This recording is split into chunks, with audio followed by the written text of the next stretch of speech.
Decolando.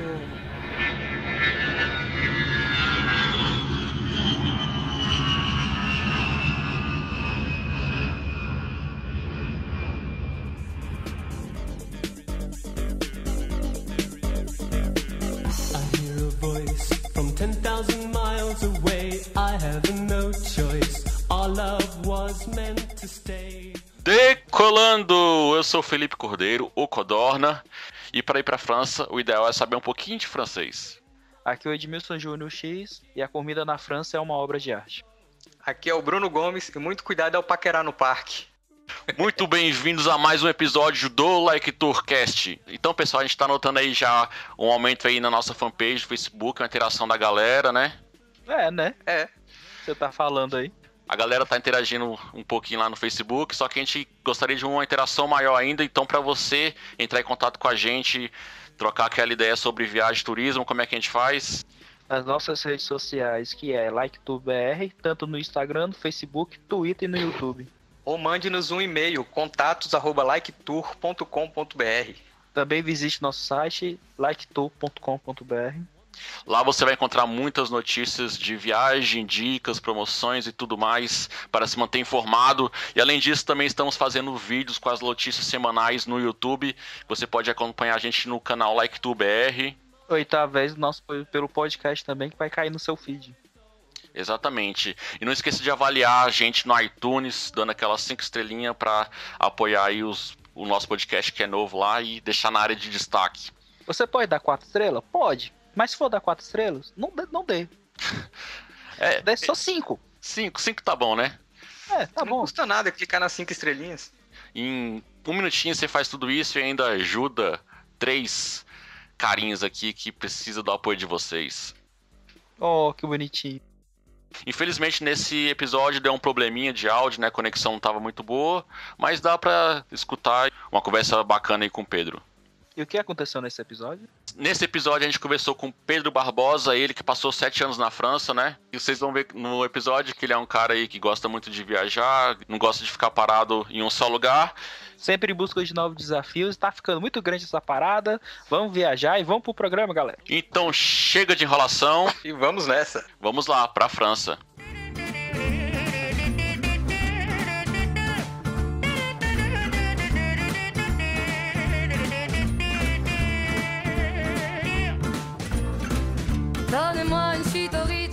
Olá, Pedro. E aí, tudo bem?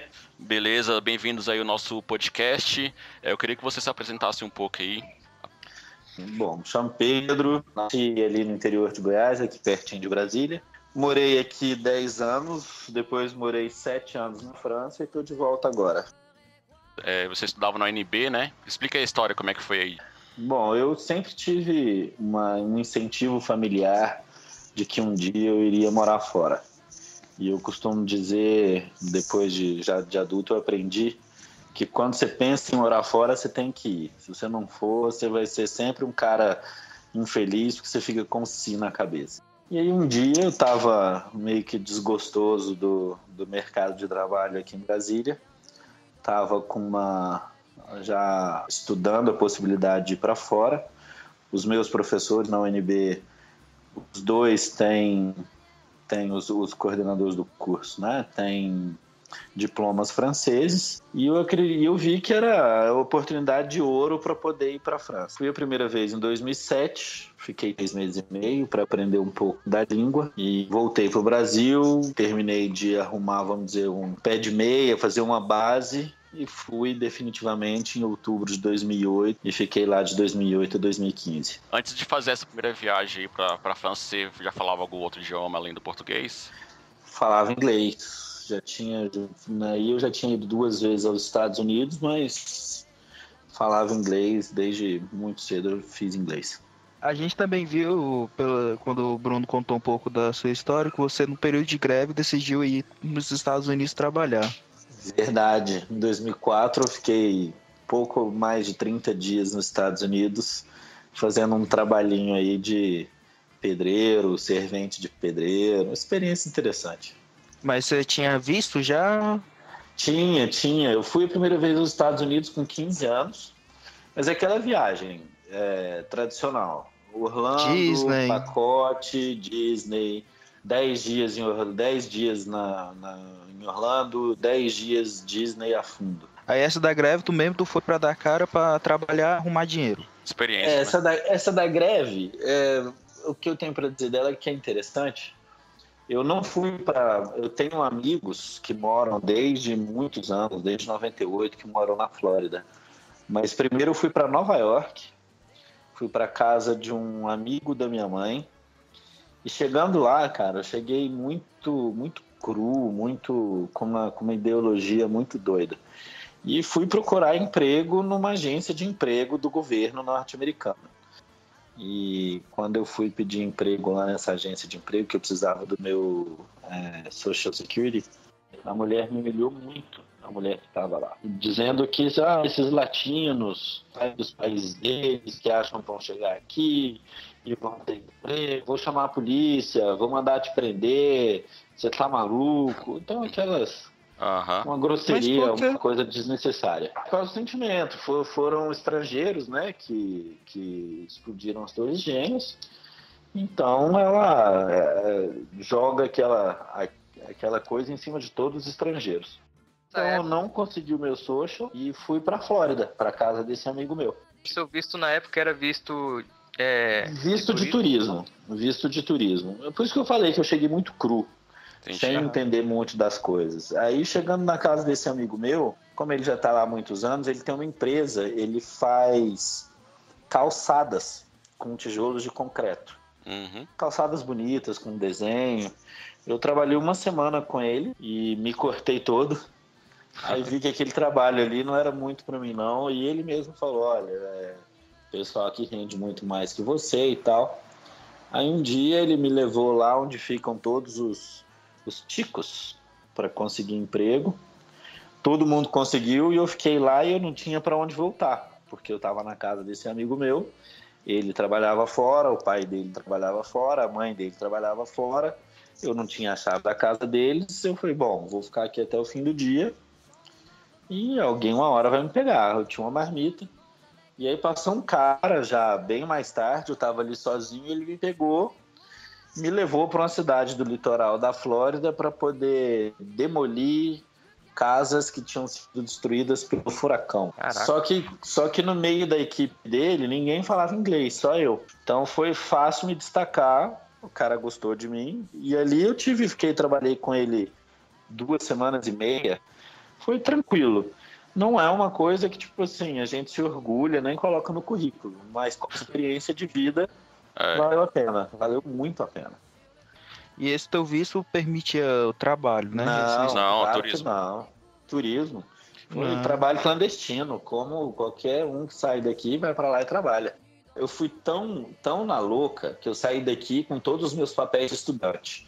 Cheguei na imigração lá em Nova York, o cara perguntou pra mim, quanto tempo você vai ficar? Eu falei, não sei.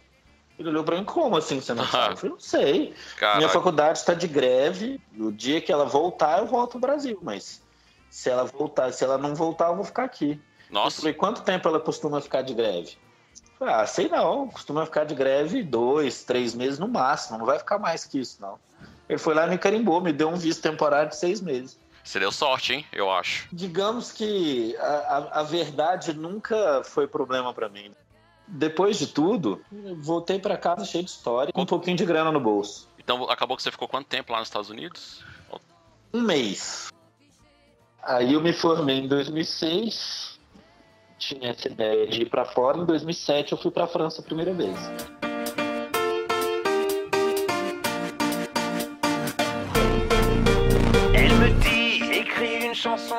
Mas por que você escolheu a França?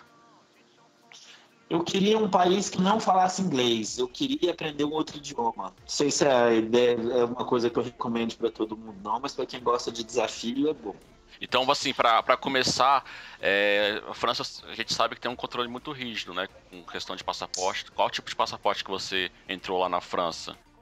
Isso aí é 90 dias para você rodar a Europa toda, não é? 90 dias para rodar a Europa toda. O que passa de 90 dias isso tá ilegal. Como eu fui na mesma expectativa que os Estados Unidos, eu não tinha muito o dia que eu queria voltar, eu fui e fiz matrícula num curso de 91 dias, só para que eles obrigatoriamente me dessem o visto. Você com visto de estudante, que foi o meu caso, né? Você tem direito a trabalhar um período do dia, tem direito a 20 horas semanais de trabalho com visto de estudante, enquanto de turista você não pode. Se caso você consiga, por exemplo, um emprego que te dê o visto permanente, seria só uma mudança de estatuto. Só que a verdade não é bem assim. No visto, eles dizem para a administração francesa se eles vão te dar o cartão de permanência, que é o que eles chamam de título de séjour, ou título de permanência, né? Título de morada, de moradia, ou não. Você só pode mudar o estatuto do seu visto se você tiver com o visto saindo do Brasil dizendo ele precisa de um título de séjour. No meu caso, como o meu curso era de 91 dias, o que esse visto me dava direito a mais? Ele me dava direito aos 91 dias de curso, mais 30 dias de turismo. Então eu poderia ficar lá 121 dias legalmente. Mas não me dava direito de nada mais. E trabalhar essas 20 horas, né? Entendi. Mas se eu encontrasse um emprego, eu precisaria voltar para o Brasil e mudar meu visto. Eu fui para fazer um curso de francês. O nome dos meus professores aqui da UNB, coisa que eu não sabia, meus professores são bem renomados na Europa, especialmente um deles. Então, quando eu chegava e falava que era aluno daquele professor, as portas para mim se abriram em várias faculdades. E na faculdade que ele se formou, o coordenador do curso de segurança abriu as portas para mim assim muito rápido, o que me deu chance de voltar depois em janeiro. Você aprendeu a língua rápido? Em 3 meses eu aprendi o suficiente para que uma faculdade me aceitasse. Certo. E, assim, 2 faculdades me aceitaram. Uma parte que eu não costumo contar para todo mundo é que eu voltei para o Brasil em dezembro, fui em janeiro. Só que quando eu fui para uma cidade da Bretanha. Pra vocês terem assim, uma noção de onde é a Bretanha. A Bretanha é aquele lugar lá onde tem o Canal da Mancha.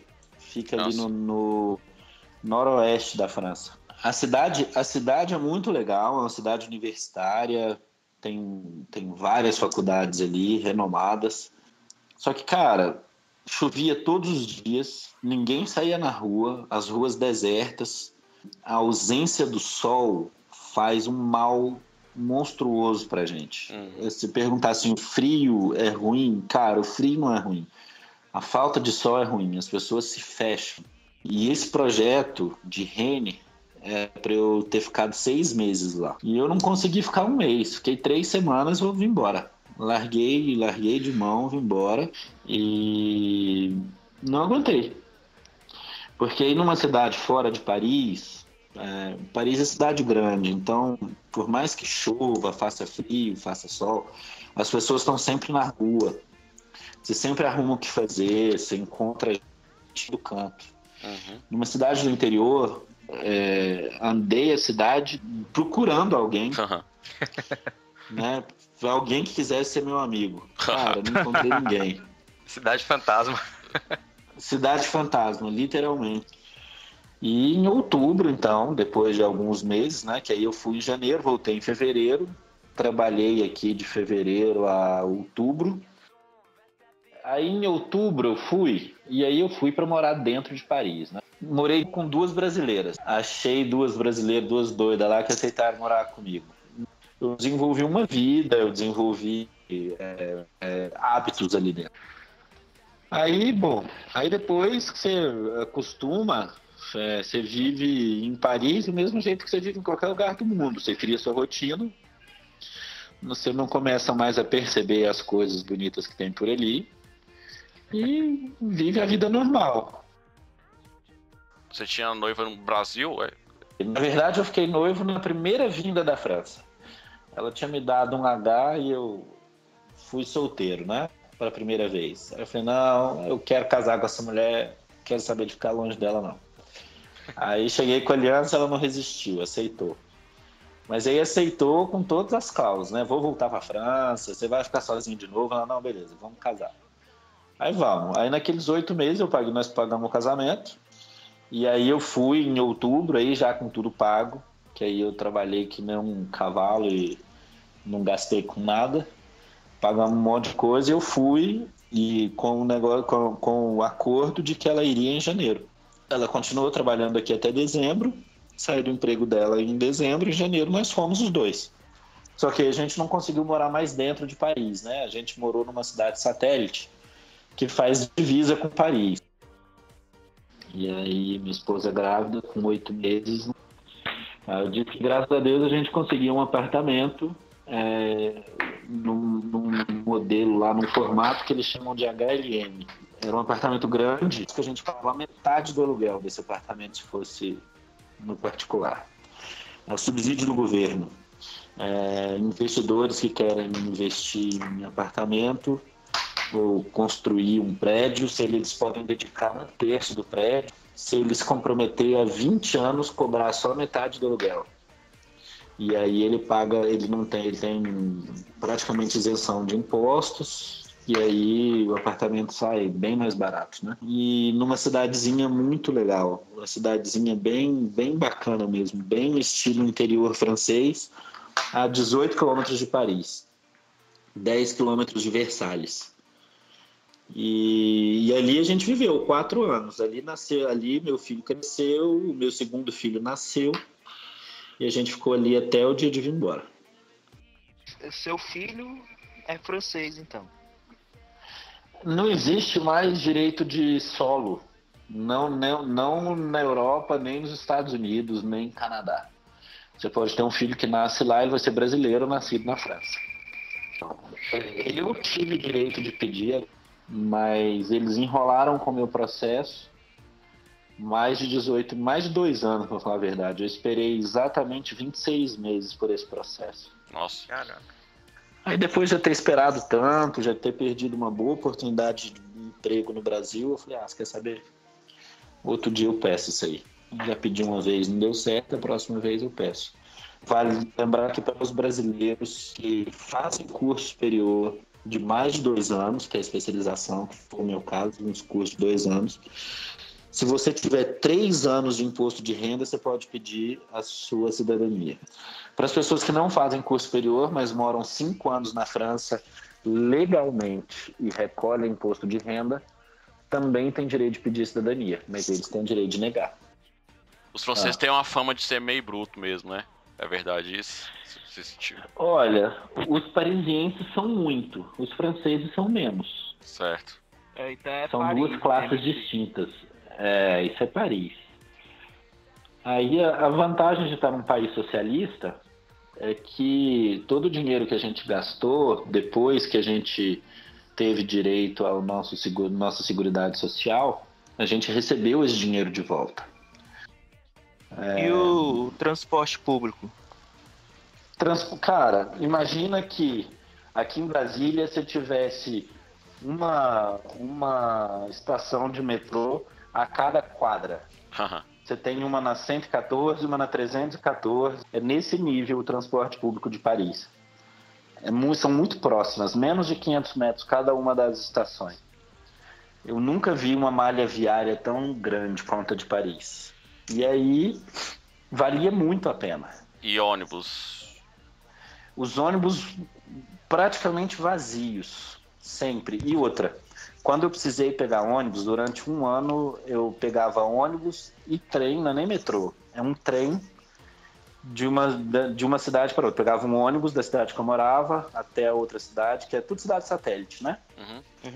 Dava 20 minutos e depois pegava 2 trens e chegava no meu trabalho. 3 trens, não, 2 trens. Cara, o meu ônibus passava às 6h02. E todos os dias ele passava às 6h02. Não era 6h01, nem 6h03. Se ele chegasse às 6h01, ele esperava até às 6h02 para sair. Se chegasse às 6h03, eu chegava e tinha um painel, um letreiro digital dizendo 1 minuto de atraso. Era nesse nível. Você que viajou ali ao redor, Viajei muito. Eu trabalhei numa empresa alemã. E essa empresa alemã tinha sede na França, na Inglaterra, na Itália. E a passeio, fui muito à Bélgica, 300 quilômetros de Paris até a Bélgica, 350 quilômetros até Bruxelas. Fui muito a Portugal. Cara, visitar Portugal é igual visitar a casa de primo. Não é sua casa, mas é como se fosse. Você reconhece tudo, tudo assim parece familiar. Portugal é barato, Portugal é sugestão de passeio. O idioma, né? Sente em casa, né? Cara, você pega a tua esposa aqui um dia, um voo Brasília-Portugal, é barato, vai passar 4 dias em Lisboa, você não vai se arrepender. É um passeio assim que eu super recomendo. Você Legal. come bem, veste bem, compra bem, lá tudo é barato. Fica a dica. O Pastel de Belém é tudo isso mesmo que o pessoal fala? Que todo mundo É fica tudo doido? isso mesmo. Ó, O original ou qualquer um lá? O original, Pastel de Belém, lá perto da Casa Rosada, que é a sede do governo. É muito bom. Você vai ali, você gasta pouquinho, você compra, você pede uma porção de bolinho de bacalhau, melhor bolinho de bacalhau da história, e de sobremesa pastelzinho de Belém. Cerveja, tu chegou a experimentar lá na Alemanha? Cerveja na Alemanha, white beer. Chegando na Alemanha, não importa qual. Se alguém perguntar que tipo de cerveja você quer, você pede white beer. Todo mundo na Alemanha fala inglês, né? Então você não tem risco. Você pode ir para a Alemanha falando só inglês, que tá tudo certo. Ninguém vai cobrar que você fale alemão. Ixi, então você já foi zoado pelo 7x1, não? Cara, eu tava viajando, não me zoaram porque me respeitaram muito, mas assim, no meu dia de ir embora me deram a camisa da Alemanha que a Alemanha tava usando aquele dia. Ah, pelo menos você ganhou um Não presente. que tava usando, me deram uma branca. Pelo menos isso. É. E na França, nunca te zoaram da freguesia do Brasil também, não? Muito. O francês parece muito com o brasileiro nesse ponto.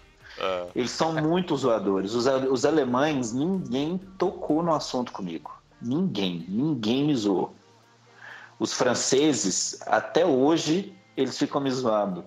O meu colega lá, que já é bem mais velho que eu, mas era meu colega, depois virou meu chefe, falava assim, até hoje, quando ele me chama no WhatsApp, ele fala assim, e aí, já aprendeu a odiar a Alemanha? Porque eu odeio eles até hoje. Mas eles falam isso por causa da guerra, né? A rivalidade da França e da Alemanha por causa da guerra é muito grande. Mas assim, ele insiste que eu tenho que odiar os alemães. Cara. Voltando na Alemanha, é verdade que você falar alguma coisa sobre o nazismo lá, tu pode ser preso, alguma coisa assim, é proibido? Olha, preso ninguém falou que eu posso ser, não. Mas é um assunto velado. É um assunto do tipo assim... Na França, um dia eu fui mostrar alguma coisa e fiz mostrei com braços. E aí lembrou o Heil Hitler. Se eu fizesse isso, eu fiz algumas vezes... Todas elas eu levei um tapa bem dado no braço, pra baixar o braço. Caraca. Na França é mesmo aqueles pratinhos que a gente vê aqui no Brasil? Tipo, uma sujeirinha no tanto, outro no outro? É daquele jeito mesmo, porque a culinária na França é considerado arte. Então o artista faz daquele jeito. Só que eu vou te contar uma coisa. Se você for num restaurante em que você for comer arte, que é aqueles pratos pequenininhos, e são 5 couverts que eles falam, são 5 pratos. São 2 entradas, 2 pratos principais e sobremesa. Você sai dali com a barriga estufando. Então porque o prato é pequenininho, mas você come 5 vezes. Tu comeu aquele doce de frango deles que eles fazem, tipo uma geleia com frango? Cara, não é geleia, é um patê meio doce, né? Isso, e não é com frango, é com pato. Ah, é pato, desculpa. É bom? É pato. É bom demais. O pão francês não tem lá, né? Nos moldes que a gente tem o pão francês aqui, não acha mesmo não. É raro. Agora lá tem muita baguete, que é o mesmo estilo do pão francês. Agora eu vou dizer, é o que eu sinto mais saudade da França é dessa baguete. Nada no Brasil foi comparado às baguetes que eu comi lá. Outra dica, se algum dia alguém for para a França, quanto maior o buraco dentro da baguete, que é aquilo dentro da massa, né? Significa que é melhor a qualidade dela. E a questão do atendimento lá? tratamento deles com disseram que depois dos meus 3 anos de França eu não tinha mais sotaque. E uma coisa que eu percebi é o seguinte: quando a minha esposa pedia, eu falava, eles eram mais irritadiços com ela, sabe? Mas quando eu chegava, eu falava sem sotaque e botava moral nos caras tudo, e eles respeitavam mais. Existe uma parte de Paris, uma parte específica de Paris, que é a Paris turística. Cara, dentro da Paris turística, você pode pedir em português que eles vão te tratar bem. Porque a prefeitura de Paris tem incentivado isso. Fora daquele eixo, é realmente muito difícil. Os caras são realmente muito chatos.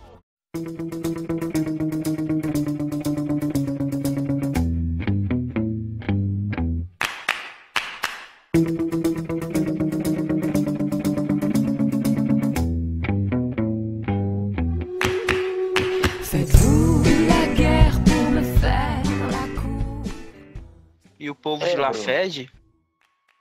O fato deles não tomarem banho não é totalmente verdade. Porque banho para eles é banho de banheira. É encher a banheira, entrar lá dentro e ficar de molho. Só que é o seguinte, quando chega a época de frio, aliás, em qualquer época do ano, eles tomam no máximo uma ducha por dia.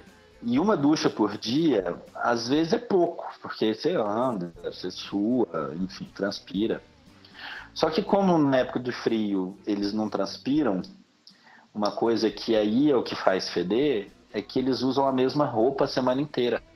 Então eles podem trocar uma camiseta básica que fica por baixo da camisa, mas usa aquela camisa a semana inteira.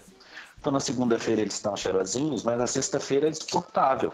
Eu tive um chefe que era assim. E na sexta-feira eu não marcava reunião com ele, nem nada com ele, porque eu não conseguia aguentar. Tinha que ser sempre na segunda, né? Que tava com a roupa mais nova. Exatamente. Então isso é verdade. Agora, vocês querem saber a fama do brasileiro lá, né? Eles conhecem carnaval, mulher pelada, só que os travestis lá tem... Antigamente, na época dos nossos pais, o lugar de prostituta e travesti aqui em Brasília era no parque da cidade, né? O Bruno conhece bem. O Bruno conhece bem. Eu não. Em Paris também é. Tem um parque lá, a maior área verde no entorno de Paris, que faz fronteira com Paris, é um parque gigante. Eles chamam Bois de Boulogne. Bois é bosque. Então, o bosque de Boulogne. E cara, tem muito travesti e tudo brasileiro. Nossa, caraca. Aí eles me zoavam muito com isso. Aí a minha resposta era, lógico que eles vieram pra cá. Lá no Brasil eles estavam morrendo de fome, aqui vocês pagam. Ou seja, eles queriam, né? Eles gostavam, né? Então quando eu falava assim, sou casado, aí, brasileira ou francês? Não, brasileira. Aí eles perguntavam assim, brasileira com recheio ou sem recheio? Eu falava, quem gosta de recheio é você, brother, sou eu não. O Bruno tá se mudando pra Paris amanhã, velho. Eu, né? Tem um amigo nosso que no dia que a Dilma foi impeachmentada, ele falou que tava triste, não sei o que, até chorou. No outro dia ele foi pra França. Ele foi curar... Brigou com todos os amigos, excluiu a galera do Facebook. Ele foi curar a tristeza dele lá na França. Agora tá explicado, velho. Foi achar um bofe pra ele. Agora, Pedro, uns amigos nossos, quando foram passar a lua de mel aí na França, tiveram um problema na hora de pagar o pedágio. Que a atendente não falava inglês, só falava francês. E ela falou uma palavra que até hoje eles não descobriram o que é. Bagnolet. Bagnolet é uma cidade. É lá onde fica a rodoviária internacional de Paris, que é a rodoviária que você vai para a Bélgica, vai para a Inglaterra, vai para como chama? Para a Holanda e tal. Fica em Bagnolet. Deu problema no cartão de crédito deles na hora que eles foram pagar. Aí eles começaram a falar, né? A esposa dele fala um pouco de francês, começaram aí e toda hora falando essa palavra. E eles não não entendia, colocava no Google Translator e não traduzia. É uma cidade. É uma cidade. Se colocasse no Google normal, ia achar. Eles disseram que colocaram e não acharam. Escreveram errado. Banholê é uma cidade. Mas, cara, eu não entendi por que não. Agora, minha irmã passou por essa, né? Minha irmã um dia pegou um carro, eu aluguei um carro, ela foi pra Disney em Paris de carro. Aí na volta ela não sabia onde que ela, tipo, errou lá uma entrada. E foi parar num pedágio. Sem falar francês, sem entender nada, bicho. Mesmo os parisienses, o inglês deles é muito ruim. Muito ruim. Eles são tão conservadores, que até os professores de inglês ensinam inglês com sotaque francês. Nossa. Que é pra nego não aprender mesmo. Eles são muito ruins de inglês. E eles falam isso. Não, eu já ouvi falar mesmo, o diretor do curso de Relações Internacionais falou, aprende francês pra ir pra lá, porque eles são muito caxias em relação a isso. São sim. No caso, seus filhos nasceram lá, como é que foi a adaptação deles lá na Europa? Lá a escola começa aos 3 anos de idade. Toda criança começa a estudar com 3 anos de idade, a escola em tempo integral. No primeiro ano do meu filho, ele sofreu muito. Ele entendia tudo de francês, mas ele não falava uma palavra. E lá eles misturam 2 séries, que é para poder os mais velhos ajudarem a professora com os mais novos. E aí, por sorte, chegou um portuguesinho na sala dele, e aí eles ficaram amigos. Ah, legal. Mas o portuguesinho era um ano mais velho, logo foi mudou de sala, né? No final do ano ele mudou de sala. Mas aí no segundo ano, meu filho entrou na sala de aula sem falar francês também. E a professora me chamou e falou, o ano passado dava, esse ano não dá mais.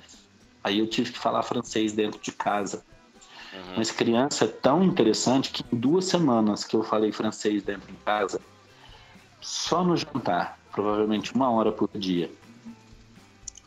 E ele passou a falar francês na escola. Nossa, legal. E até hoje ele tem um pequeno sotaque de francês. Mas na língua mesmo francesa tem que ter esse biquinho mesmo que o pessoal fala, que o pessoal faz. Tem. E também tudo tem que ter esse biquinho. Senão você não consegue fazer todos os sons. Uma coisa que eu percebo também é que francês é muito... Não é do jeito que você lê, né? É diferente a pronúncia do que você lê. Você escreve de um jeito e lê de outro. Igual o banholê. No primeiro T não aparece no final. Uhum. Né? Começa por aí. Mas tem muita regra e você escreve de um jeito e fala de outro. Essa é a dificuldade da língua francesa. Então hoje você já é fluente na língua francesa, né? Acho que eu ainda falo sem sotaque. Uhum. A amiga nossa que foi pra França, ela disse que no interior eles têm um sotaque muito diferente também do que da capital mesmo, de Paris, esses outros lugares. Ela disse que merci, eles quase falavam merci. É bem diferente. Eu não sei imitar o sotaque. Eu não sei nem se eu falei merci certo, tá? Não, é merci mesmo. Os sotaques, eles são divididos assim meio que por região. No norte você tem um sotaque, no sul você tem outro sotaque, no leste você tem outro sotaque. Por que vocês decidiram sair da França e voltar pro Brasil? A primeira coisa foi meu filho. Foi ele o motorzinho assim que puxou essa ideia. A gente sempre falava, cara, eu e minha esposa conversávamos, e aí, esse ano a gente vai voltar? E aí, esse ano a gente vai voltar? Porque a gente vive uma vida muito regrada lá, né? O básico lá é muito barato, mas o supérfluo é muito caro. Então, assim, você fazer compra no supermercado é muito barato, não se compara. Agora, em um restaurante, aqui a gente vai praticamente toda semana. Lá é impossível ir a restaurante, porque é muito caro. O lazer, o turismo lá é muito caro. Então, a nossa vida era muito pacata, muito regrada. E aí todo ano a gente falava, e aí, vamos voltar pro Brasil? Ah, não sei. Vamos voltar pro Brasil? Ah, não sei. Sempre aparecia uma oportunidade bacana para ficar. Porque aí meu filho começou a pedir, eu quero morar perto do vovô, eu quero ficar perto do vovô. Talvez tenha começado quando eu comecei meu curso na Inglaterra, lá em 2012. Porque aí ficavam só ele e minha esposa em casa e ele não se sentia bem. Então no primeiro dia, para poder suprir essa falta ou alguma ausência ou alguma coisa, eu não podia atendê-lo no FaceTime, no telefone, eles ligavam para o meu pai, muito. E aí, mesmo à distância, meu filho teve sempre uma relação muito forte com meu pai. E ele dizia que queria morar perto do vovô, queria morar perto do vovô, queria morar perto da família, que ele ama a família, que a família é coisa de Deus. E aí começou por aí.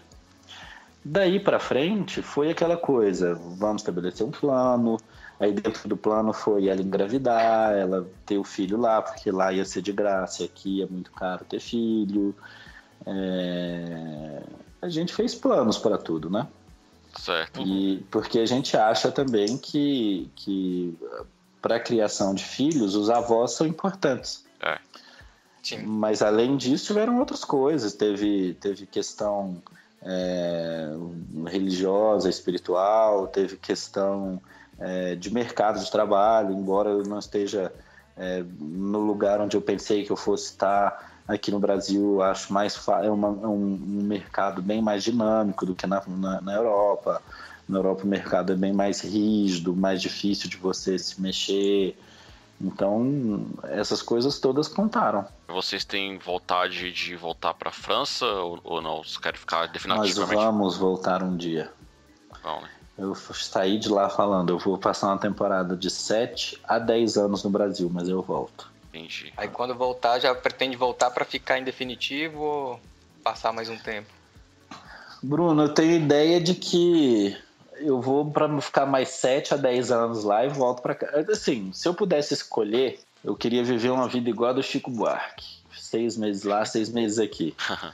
Só que eu nem tenho o dinheiro dele, nem sou artista para poder produzir em qualquer lugar que eu tiver.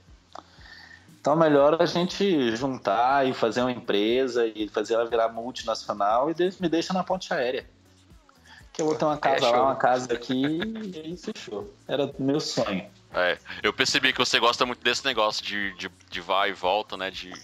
Gosto, cara. Gosto muito de viajar, gosto muito de ter ligação com vários lugares ao mesmo tempo. Meu estilo preferido de viver é esse. Então, assim, Pedro, resumindo, você escolheu lá a França, né, por causa do idioma, queria aprender um idioma diferente, então você se adaptou bem lá, você acha que fez a escolha certa? Eu escolhi porque tem uma coisa que eu não falei ainda, mas a França é um hub para a Europa. Se você for olhar para a parte da geografia da Europa, a França está realmente no centro. Então, quando você está ali na França, você quer ir para Bruxelas, você pega o carro, em 3 horas você está em Bruxelas. Você quer ir para a Suíça, você pode ir de carro, você pode ir de trem. Você quer ir para a Itália, você pode ir de carro, você pode ir de trem. Nesse ponto foi muito legal. E mais, a cultura francesa não deixa de ser uma cultura latina, que eles sabem zoar a gente, sabem ser zoados, sabem brincar. Você tem que estar lá para aprender o humor deles, mas uma vez que você aprende o humor deles, você se diverte da mesma forma. Então, assim, essas coisas me fazem dizer que a França foi uma boa escolha. Eu aprendi muito. Aprendi a respeitar o outro, aprendi a respeitar a individualidade do outro, a não perguntar demais. O francês não pergunta, ele te respeita muito, ele vai só até onde você vai, até onde você deixa, no espaço de perguntar, diferente do brasileiro. Eu sou muito brasileiro nesse ponto, eu invado muito a vida das pessoas, mas eu aprendi a me controlar, então nesse ponto foi muito bom. A criação francesa, a forma de criar as crianças, vocês já viram o livro As Crianças Francesas Não Fazem Birra? Como educar os filhos, como colocar limite neles. Então, os franceses têm um jeito muito peculiar, inclusive de respeitar a individualidade da criança. Pra vocês terem uma ideia, meu filho, com 4 anos de idade, tinha no currículo escolar dele a argumentação. Ele aprendia a argumentar. Isso faz parte da cultura francesa. A gente tem que olhar, a gente olha para a França, mas com olhos às vezes de desconhecimento, mas a França é uma das civilizações mais antigas que a gente tem contato. Então, assim, a nossa CLT veio de lá, o nosso estilo sindical veio de lá, a carga de impostos e o que se cobra imposto vem de lá, né? Com o seguro-desemprego lá, se alguém ficar desempregado, ele recebe até 1 ano e meio de um salário mínimo de 1.400 euros, líquido dá 1.200. Então, assim, por essas e outras, aprender que com uma cultura latina, com um jeito nem tão rígido, as coisas podem dar certo, entender como pode dar certo, como as pessoas podem sobreviver a isso tudo, mesmo com a ranhetice, tanto que os franceses parisienses são ranzinzas, mesmo assim, eu acho que o aprendizado foi muito grande. Aí você pergunta, mas você não acha que teria sido melhor em outro lugar? Eu diria, nos Estados Unidos não, porque nos Estados Unidos eu acho que a gente já vive uma cultura muito americanizada no Brasil. Eu acho que a gente aqui já tem um contato muito forte com os filmes. Filme francês é realmente uma droga. Os filmes bons são os americanos. Mas a gente acaba vivendo muito dos Estados Unidos através dos filmes. Dos Estados Unidos eu conheço só a Flórida e Nova York, não conheço mais nada, mas eu não conheço o Canadá, que eu acho que é uma grande alternativa. Em relação à Inglaterra, pode ser uma boa alternativa, mas você tem que gostar de chuva, porque lá chove 200 dias por ano nas cidades da Inglaterra. Então, por uma questão climática, eu acho que a Inglaterra não seria o melhor lugar. A Itália é viver no Brasil de novo, falando uma outra língua. Não vejo onde é que eu ia aprender tanto. Ia ver muita coisa bonita, era o meu primeiro lugar de preferência, mas por uma questão de lógica, assim, se vocês forem olhar para as línguas mais faladas no mundo, né? Primeiro o chinês, porque tem muito chinês no mundo, primeiro o mandarim, aí depois inglês, espanhol, por causa da América Latina, aí em quarto o francês, em quinto o português. São as línguas mais faladas do mundo. Então hoje eu consigo, com português, francês e inglês, e um pouquinho de portunhol, eu digo que eu me viro em qualquer lugar que eu for do mundo. Então isso também vale a pena, isso também é legal. Enfim, eu aprendi a amar aquele país, me sinto um pouco francês às vezes, porque as coisas que eu trouxe para minha vida da cultura deles é porque eu concordo com eles. Então, cara, não sei se eu vou voltar para lá.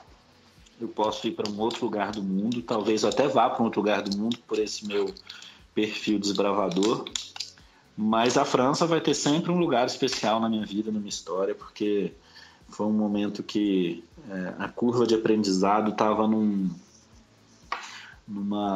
vamos dizer assim, uma tangente muito íngreme. Aprendi coisa demais. Então, valeu a pena. Legal. E recomendo. Bacana. Legal. Recomendo. Com todas as ranhetices, com todas as coisas. Cara, o francês empinou o nariz para você, empina para ele também. Coloque ele no lugar dele e ele vai aprender a te respeitar. É mais ou menos assim que funciona. E se você chegar sem empáfia, mas sem humildade demais, achando que só porque você está fora do seu país você tem que aceitar certas coisas, não, isso não existe. Qualquer lugar que você estiver, você está pagando, você tem razão. Então você chegou num restaurante, chegou numa loja, a mulher não quis te atender porque eles acham que lá o vendedor está te fazendo favor, que ele não ganha por comissão. Mas aí você chega e dá uma puxão dele e fala, escuta, você trabalha aqui, você tem seu salário, é para me atender, então faz favor de me atender. É mais ou menos assim que funciona e encara isso como normal na cultura deles, eles não vão entender como ofensivo. E aí você vai se dar muito bem na França, vai se dar muito bem em Paris. É lindo, é uma cidade maravilhosa. Paris, só de caminhar ali já vale a pena.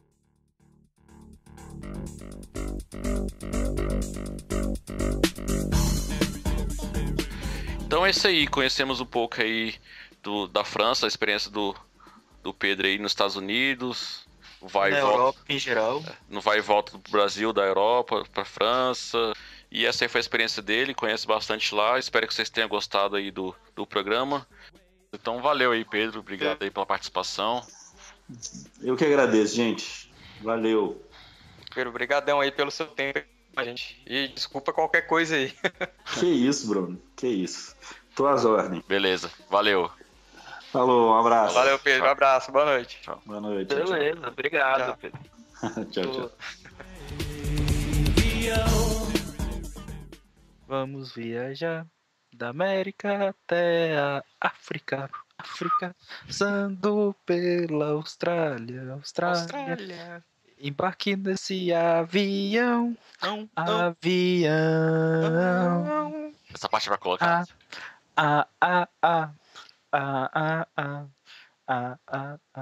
Caraca, tá inspirado hoje, velho, o bicho.